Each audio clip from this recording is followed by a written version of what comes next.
श्री गुरुवे नमः। गुरुर्ब्रह्मा गुरुर्विष्णु गुरुर्देवो महेश्वरा। गुरुर्साक्षात् परं ब्रह्म तस्मै श्री गुरुवे नमः। ओम शांति शांति शांति। प्रणाम भगवान। मांडुक्य कार्य का प्रवचन वैतथ्य प्रकरण से स्वामी श्री अखंडानंद सरस्वती जी महाराज का दिव्य ग्रंथ, जिसमें भगवान हमारा जो है मंत्र आया था, अध्यारोप अपवादाभ्याम निष्प्रपंच प्रपंचते। एक निष्प्रपंच ब्रह्म में या अध्यारोप अपवाद सिद्धांत से ही आया हुआ है। अच्छा, यह हिंदुस्तान पाकिस्तान कैसे आया, आप बताओ। अभी आप लोगों के सामने ही तो बना है ना। हमको अपने बचपन की याद है जब बर्मा हिंदुस्तान में था, बर्मा का नाम भारत था। अच्छा, पाकिस्तान और हिंदुस्तान के बीच में कोई नया पहाड़ पैदा हो गया, कोई नदी बह गई, कोई समुद्र की खाई पड़ गई क्या? अध्यारोप हो गया कि यह सीमा है। अरे धरती एक है, हवा एक है, पानी एक है, आसमान एक है, सूर्य चंद्र एक है, मनुष्य एक सरीके हैं। हिंदुस्तान पाकिस्तान का भेद किसने बनाया? इसी को अध्यारोप बोलते हैं। तो यह जो सृष्टि है, यह ब्रह्म में अध्यारोप है। जैसे दोनों जगह के साधारण मनुष्यों पर हिंदुस्तानी नागरिकता और पाकिस्तानी नागरिकता ऊपर से थोप दी गई है, ऐसे ही यह पर ब्रह्म परमात्मा में या पाप पुण्य, दुख सुख, नरक स्वर्ग, आना जाना, पुनर्जन्म, बंधन मोक्ष आदि थोप दिए गए हैं। अध्यारोप है। अधि ऊपरी अध्यारोपयते इति, एक के ऊपर दूसरे को थोप देने का नाम अध्यारोप है।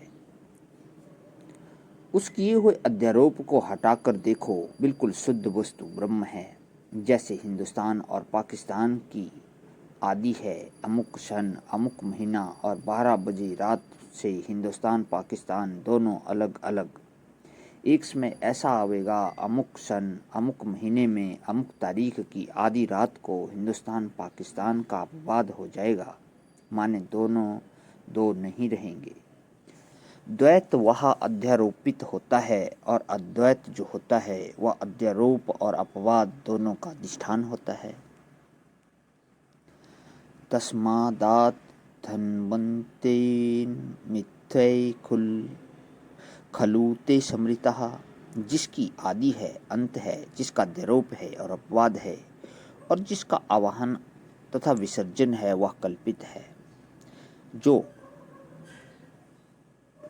टाकी से गढ़कर बना है वह हथौड़े से टूट भी सकता है, यह नियम है। इसलिए सृष्टि में जितने भाव दिखाई पड़ते हैं, ये सब के सब अध्यारोपित हैं, अपवादित हैं, आवाहित हैं, विसर्जित हैं, ये माने हुए हैं और मना किए हुए हैं।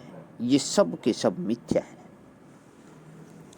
आगे चलती है स्वप्न की विलक्षणता। हम सपने में देखते हैं कि हम रथ पर बैठे हुए हैं और हमारी 8 भुजाएं हैं और 4 मुख हैं।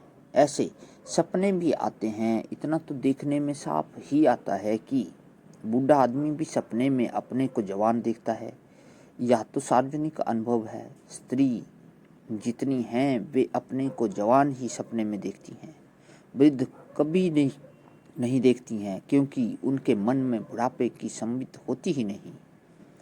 आप लोग इसका आश्चर्य नहीं मानना, देख लेना। बचपन में जितने सपने आते हैं, बुढ़ापे में उतने नहीं आते हैं।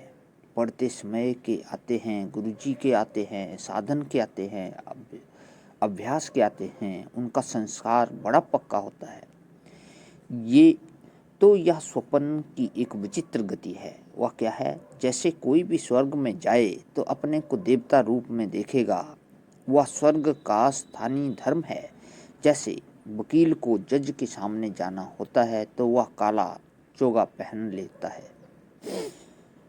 यह क्या है? स्थानीय धर्म है। उतनी देर के लिए वैसा चोगा पहनना पड़ता है। इसी प्रकार जब कोई जागृत देश को छोड़कर स्वप्न देश में जाता है तो वहाँ का चोला पहनना पड़ता है। वहाँ का चोला इस चोले से न्यारा होता है। वहाँ जो बहुत कुरूप है, पूछ लेना उसे, अगर वह शर्म न करे तो बता दे। खूब चेचक के दाग हैं, मुंह काला है, देखने में बड़ा कुरूप है।